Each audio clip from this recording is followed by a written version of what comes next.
চাঁপাইনবাবগঞ্জের দেবীগঞ্জে পানিতে ডুবে ৫ শিশুর মৃত্যু, এলাকায় শোকের ছায়া। মৌলভীবাজারের বড়লেখা সীমান্তে বিজিবির সঙ্গে ভারতীয় চোরা কারবারিদের গোলাগুলি, এক ভারতীয় চোরা কারবারি আটক। মুন্সিগঞ্জে শ্রীনগরের ভাগ্যকুল ইউনিয়নের সড়কগুলোর বেহাল দশা, ভোগান্তিতে এলাকাবাসী।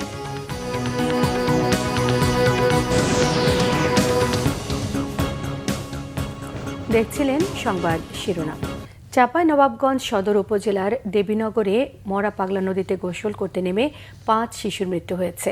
দুপুরে দেবীনগর ইউনিয়নের চর চাকলা গ্রামে এ ঘটনা ঘটে। স্থানীয়রা জানান, ৫ শিশু একসঙ্গে নদীতে গোসল করতে নামে।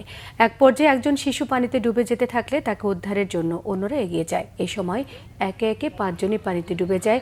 পরে স্থানীয়রা তাদের উদ্ধার করে। এ ঘটনায় এলাকায় শোকের ছায়া নেমে এসেছে। নিহত শিশুরা হচ্ছে দেবীনগরে মাসুদের ২ মেয়ে সুমাইয়া এবং আবিবা, শরীফুলের মেয়ে শরীফা এবং নেজামুদ্দিনের ২ মেয়ে সুমাইয়া এবং সুরাইয়া। তারা সম্পর্কে মামাতো, ফুফাতো এবং চাচাতো বোন। পুলিশ জানিয়েছে, খবর পেয়ে ঘটনাস্থলে পুলিশ পাঠানো হয়েছে।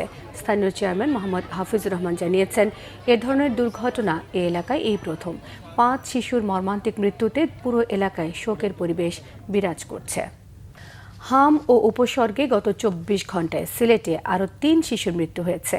সিলেট এমএজে ওসমানী মেডিকেল কলেজ হাসপাতাল এবং শহীদ শামসুদ্দিন আহমদ হাসপাতালে চিকিৎসাধীন অবস্থায় তাদের মৃত্যু হয়। তাদের বাড়ি সদর উপজেলা ফেঞ্চুগঞ্জ এবং সুনামগঞ্জের দোয়ারা বাজার এলাকায়। সিলেট বিভাগীয় স্বাস্থ্য অধিদপ্তর এই তথ্য নিশ্চিত করেছে। স্বাস্থ্য বিভাগের তথ্য অনুযায়ী এ নিয়ে সিলেট বিভাগে হাম এবং উপসর্গে মোট ১৫১ শিশু মারা গেছে। এদিকে গত ২৪ ঘন্টায় নতুন করে আরও ১২৮ জন উপসর্গ নিয়ে হাসপাতালে ভর্তি হয়। বর্তমানে সিলেটের বিভিন্ন হাসপাতালে ৩.৫ শতাধিক হামি রোগী চিকিৎসা নিচ্ছে।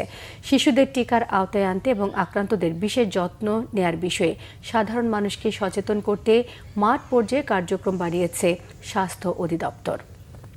সৌদি আরবের রিয়াদে সোফা কারখানায় আগুনে প্রাণ হারানো ৯ বাংলাদেশি মরদেহ নিজ নিজ গ্রামে পৌঁছেছে। নওগাঁয় একসঙ্গে ৭ জনের জানাজা সম্পন্ন হয়েছে। নাটোরে দাফন হয়েছে একজনের। ১৬ বাংলাদেশির মধ্যে পরিচয় শনাক্ত হওয়া নওগাঁর আত্রাই উপজেলার ৭ প্রবাসী জানাজা সকাল ১০টায় আত্রাই উপজেলা সদরের মোল্লা আজাদ মেমোরিয়াল সরকারি কলেজ মাঠে সম্পন্ন হয়েছে। তারা হচ্ছেন উপজেলার আত্রাই উপজেলার উদুরনৈপি গ্রামের মোহাম্মদ ফরিদ, গন্ডগোহালি গ্রামের রুবেল প্রামাণিক, কলিমুদ্দিন ইসলাম, মোহন আলী এবং তার ছোট ভাই সুমন আলী, ডুবাই গ্রামের সোহেল রানা এবং পারকাসুন্দা গ্রামের আব্দুল জলিল সরকার। জানাজায় অংশ নেন সংসদ সদস্য শেখ মোহাম্মদ রেজাউল ইসলাম, জেলা প্রশাসক, বিভিন্ন রাজনৈতিক নেতা সহ সর্বস্তরের মানুষ। এদিকে নাটোরের নলডাঙ্গার মহিষডাঙ্গা গ্রামে বেলা ১০টায় রবিউলের নামাজে জানাজা শেষে তাকে দাফন করা হয়েছে পারিবারিক কবরস্থানে। মৌলভীবাজারের বড়লেখা সীমান্তে বিজিবির সঙ্গে ভারতীয় চোরা কারবারিদের গোলাগুলি হয়েছে। আহত এক চোরা কারবারিকে আটক করেছে বিজিবি। তার কাছ থেকে জব্দ করা হয়েছে একটি বিদেশি পিস্তল, ২ রাউন্ড গুলি এবং ৫০০ পিস ইয়াবা। বিজিবি ৫২ ব্যাটালিয়নের অধিনায়ক লেফটেন্যান্ট কর্নেল আতার রহমান জানিয়েছেন, গোপন সংবাদের ভিত্তিতে তারা জানতে পারেন ভারতীয় একটি চোরা কারবারি দল বড়লেখার কুমারশেল সীমান্ত দিয়ে বাংলাদেশে মাদক এবং অবৈধ অস্ত্র প্রবেশ করানোর চেষ্টা করছে। এ তথ্যের ভিত্তিতে রাতে বিয়ানীবাজার ব্যাটালিয়নের একটি বিশেষ টহল দল কুমারশেল এলাকায় অভিযান চালায়। তারা চোরা কারবারিদের চ্যালেঞ্জ করলে তারা বিজিবি সদস্যদের লক্ষ্য করে গুলি চালায়। আত্মরক্ষার্থে বিজিবি পাল্টা গুলি ছড়ে এক পর্যায়ে কয়েকজন চোরা কারবারি পালিয়ে গেলেও আহত অবস্থায় ভারতীয় নাগরিক বলাই দাসকে আটক করা হয়। মুন্সিগঞ্জের শ্রীনগরে ভাগ্যকুল ইউনিয়নের গুরুত্বপূর্ণ সড়কগুলো বেহাল দশা আর জলাবদ্ধতার কারণে সীমাহীন ভোগান্তিতে এলাকাবাসী।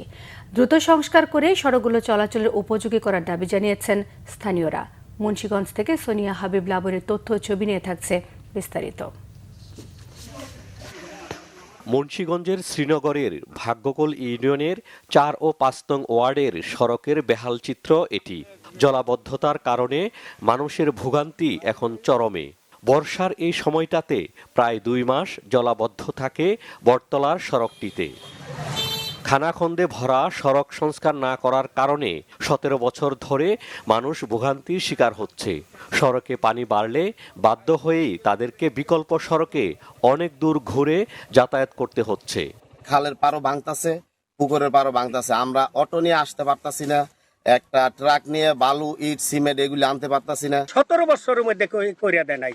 এখন যদি বিএনপি সরকার আসছে, যদি কেউ এর অনুদানে এই আমাদের এই রাস্তাটা মেরামত হয়, এটার লিগে আমরা কৃতজ্ঞ। রুগী নিতে পারি না, গাড়ি যেতে পারে না, তারপরে এমনি অসুস্থ রুগী তো মনে করেন এমনি রাস্তাঘাট ভেঙে যাইতেছে। অপরদিকে রাস্তার পাশে থাকা পুকুর ও সরকারি খালে বাঁধ দিয়ে মাছ চাষ করার কারণে নিষ্কাশন হচ্ছে না পানি। দেখা দিয়েছে জলাবদ্ধতা, ভেঙে যাচ্ছে রাস্তাটি। স্কুল কলেজে যাইতে পারে না, অনেক মেঘ বৃষ্টি হইলে রাস্তাঘাট ভাঙ্গা, গাড়ি নাই, অটো নাই, কিছুই নাই। হাইটা যাওয়া যায় না, মানুষ পড়ে যায়, খাদা খন্দ আছে, এটা তো আপনার নিজেরই দেখতেছে। বিল্ডিং উড়াইতেছে, এই যে সবকিছু করতেছে, অথচ জল যে কোন জায়গায় যাবো এটা কিছু করতেছে না। যখন পানি জমে যায় তখন এই মসজিদে আসতে পারে না। উপজেলা নির্বাহী কর্মকর্তা জানালেন, বরাদ্দ আসলেই সড়কে কাজ শুরু হবে। খুব শীঘ্রই যেগুলো রাস্তা করা লাগবে আমরা 100% প্রকল্প নিয়ে নিব। সকল কাজ শুরু হবে। টেন্ডারিং এবং অন্যান্য প্রক্রিয়া সম্পন্ন করতে যতটুকু সময় লাগবে, এটা আপনারা হয়তো 2 মাসের ভিতরে দেখবেন যে কাজ শুরু হয়ে গেছে। এটা তো হুট করে হয় না, এটা প্রক্রিয়া, যেটা আর্থিক ব্যাপার।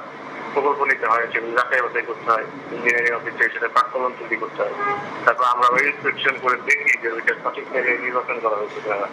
উপযোগী না হওয়াতে সড়কটিতে চলে না কোনো যানবাহন, বাধ্য হয়ে পায়ে হেঁটে যাতায়াত করেন এলাকাবাসী। দ্রুত সময়ে রাস্তাগুলো সংস্কারের পাশাপাশি জলাবদ্ধতা নিরসনে কার্যকর ব্যবস্থা নেওয়ার দাবি স্থানীয়দের। Bangla vision news desk. সারা দেশের আরো কিছু খবর নিয়ে এখন থাকছে ডেস্ক রিপোর্ট। কুইক রেন্টালের নাম দিয়ে বিগত সরকার মানুষকে খুশি করেছে ঠিকই, কিন্তু দেশটাকে অন্যের কাছে বিক্রি করে দিয়ে গেছে বলেছেন জাতীয় সংসদের হুইপ ও নাটোর 2 আসনের সংসদ সদস্য অ্যাডভোকেট এম রুহুল কুদ্দুস তালুকদার দুলু। নলডাঙ্গায় দোয়া ও মিলাদ মাহফিলে যোগ দিয়ে তিনি কথা বলেন। বাণিজ্য সংগঠনগুলোর আন্তঃকোন্দল মিটিয়ে সেক্টরাল ডেভেলপমেন্টের লক্ষ্যে কাজ করার আহ্বান জানিয়েছেন বাণিজ্য মন্ত্রণালয়ের মহাপরিচালক Mohammad Mostafa Jamal Haider. The Chittagong chamber of commerce and ইন্ডাস্ট্রির উদ্যোগে ব্যবসায়ী নেতাদের সাথে মতবিনিময়ে তিনি এই আহ্বান জানান। চট্টগ্রাম মহানগরের 101টি স্কুলের 5,895 শিক্ষার্থীর বই পড়ার আগ্রহকে সম্মান জানালো বিশ্ব সাহিত্য কেন্দ্র ও গ্রামীণফোন। নগরীর জিইসি কনভেনশন সেন্টারে বিশ্ব সাহিত্য কেন্দ্র আয়োজিত পুরস্কার বিতরণ উৎসবে গ্রামীণফোনের সহযোগিতায় শিক্ষার্থীদের বিভিন্ন ক্যাটাগরিতে পুরস্কৃত করা হয়। প্রধান অতিথি ছিলেন জেলা প্রশাসক জাহিদুল ইসলাম, উপস্থিত ছিলেন গ্রামীণফোনের রিজিওনাল হেড মিনহাজ উল আলম সহ সংশ্লিষ্টরা। কেরানীগঞ্জে মহানবী সাল্লাল্লাহু আলাইহি সাল্লামকে নিয়ে ফেসবুকে কটূক্তিকারীকে গ্রেপ্তারের দাবিতে বিক্ষোভ মিছিল হয়েছে। জুমার নামাজের পর দক্ষিণ কেরানীগঞ্জের বিভিন্ন মসজিদ থেকে মুসল্লিরা মিছিল বের করেন। খাগড়াছড়ি ক্যান্টনমেন্ট পাবলিক স্কুল ও কলেজের আয়োজনে জিপিএ 5 প্রাপ্ত 117 কৃতি শিক্ষার্থীদের সংবর্ধনা ও সম্মাননা দেওয়া হয়েছে। প্রধান অতিথি ছিলেন কলেজের অধ্যক্ষ লেফটেন্যান্ট কর্নেল কাজী মোহাম্মদ আতিকুল হক। বিশেষ অতিথি ছিলেন মাহফুজা বেগম। ব্রাহ্মণবাড়িয়ায় অসহায় ও দুস্থ মানুষের মাঝে খাবার বিতরণ করেছে স্থানীয় একটি সামাজিক সংগঠন। প্রধান অতিথি ছিলেন ব্রাহ্মণবাড়িয়া প্রেস ক্লাবের সভাপতি জাবেদ রহিম বিজন। বিশেষ অতিথি ছিলেন প্রেস ক্লাবের সাধারণ সম্পাদক বাহারুল ইসলাম মোল্লা।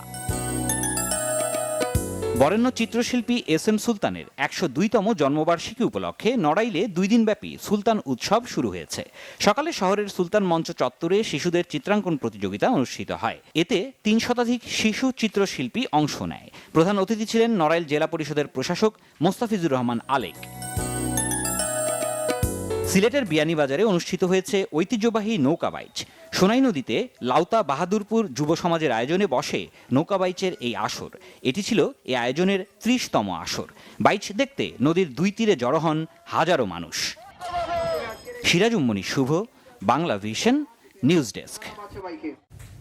এই ছিল এখনকার মতো। পরের সংবাদ সন্ধ্যে 7:30টায় দেখার আমন্ত্রণ রইল। এতক্ষণ সঙ্গে থাকায় সবাইকে ধন্যবাদ।